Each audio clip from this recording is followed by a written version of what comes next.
ഇറാനിലെ ആണവ കേന്ദ്രങ്ങൾ ലക്ഷ്യമാക്കി ഇസ്രയേൽ നടത്തുന്ന ആക്രമണങ്ങളിൽ GCC രാജ്യങ്ങളിൽ ആശങ്ക.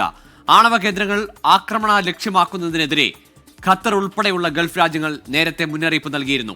ഇതിനിടെ ഖത്തർ പ്രധാനമന്ത്രി ഇന്ന് ഇറാൻ വിദേശകാര്യമന്ത്രിയുമായി ഇസ്താംബൂളിൽ കൂടിക്കാഴ്ച നടത്തി. ഭൂമിശാസ്ത്രപരമായി ഗൾഫ് രാജ്യങ്ങളുമായി അടുത്തുകിടക്കുന്ന ഇറാനിലെ ആണവ കേന്ദ്രങ്ങൾ ഇസ്രായേൽ ആക്രമണ ലക്ഷ്യമാക്കുന്നത് ആണവ ചോർച്ചയ്ക്ക് കാരണമായേക്കുമെന്ന ആശങ്കയാണ് ഗൾഫ് രാജ്യങ്ങൾ പൊതുവെ പങ്കുവെക്കുന്നത്. ഖത്തർ വിദേശകാര്യ മന്ത്രാലയം സംഘർഷത്തിന്റെ തുടക്കത്തിൽ തന്നെ ഇതുമായി ബന്ധപ്പെട്ട ആശങ്കകൾ പങ്കുവച്ചിരുന്നു. ഇതിനിടെ ഖത്തർ പ്രധാനമന്ത്രിയും വിദേശകാര്യമന്ത്രിയുമായ Sheikh Mohammed bin Abdul Rahman bin Al Thani Iran വിദേശകാര്യമന്ത്രി ഡോക്ടർ അബ്ബാസ് അരക്ചിയുമായി ഇന്ന് ഇസ്താംബൂളിൽ കൂടിക്കാഴ്ച നടത്തി. ഇസ്താംബൂളിൽ നടക്കുന്ന ഓർഗനൈസേഷൻ ഓഫ് ഇസ്ലാമിക് കോർപ്പറേഷൻ വിദേശകാര്യമന്ത്രിമാരുടെ 51ാമത് യോഗത്തിനിടെയായിരുന്നു കൂടിക്കാഴ്ച.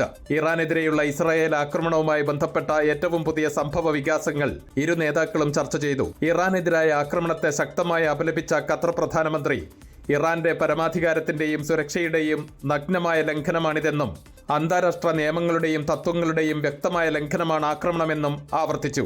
ഇതിനിടെ international atomic energy agency director general Rafale Grossi Gulf സഹകരണ കൗൺസിൽ അംഗരാജ്യങ്ങളിലെ അംബാസഡർമാരുമായി ഇന്ന് വിയന്നയിൽ കൂടിക്കാഴ്ച നടത്തി. ഇറാൻ ഇസ്രായേൽ സംഘർഷ സാഹചര്യത്തിൽ GCC രാജ്യങ്ങളുടെ ആശങ്കകൾ യോഗത്തിൽ ചർച്ചയായി. മേഖലയിലെ ആണവ സുരക്ഷയെക്കുറിച്ചുള്ള GCC രാജ്യങ്ങളുടെ ആശങ്ക അംബാസഡർമാർ IAEA മേധാവിയുമായി ചർച്ച ചെയ്തു.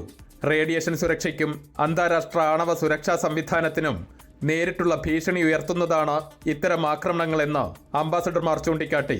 ഇതിനിടയിലും ഇറാന്റെ ആണവ നിലയങ്ങൾ ലക്ഷ്യമാക്കി ഇസ്രായേൽ കൂടുതൽ ആക്രമണത്തിന് തയ്യാറെടുക്കുന്നതായുള്ള റിപ്പോർട്ടുകളും പുറത്തുവരുന്നുണ്ട്. ഇറാനിലെ ഫോർദോ ആണവ കേന്ദ്രം നശിപ്പിക്കാൻ ശേഷിയുള്ള B-2 ബോംബറുകൾ അമേരിക്ക മേഖലയിൽ വിന്യസിച്ചതായും ഫോർദോ ആണവ നിലയം ആക്രമിക്കാനുള്ള ഉത്തരവിനായി കാത്തിരിക്കുകയാണെന്നും ഒരു മുതിർന്ന ഇസ്രായേലി സൈനിക ഉദ്യോഗസ്ഥനെ ഉദ്ധരിച്ച് ഇസ്രായേലി ദിനപത്രമായ ഹാരിറ്റ്സ് ഇന്ന് റിപ്പോർട്ട് ചെയ്തു. അൻവർ പാലേരി, 24 ദോഹ.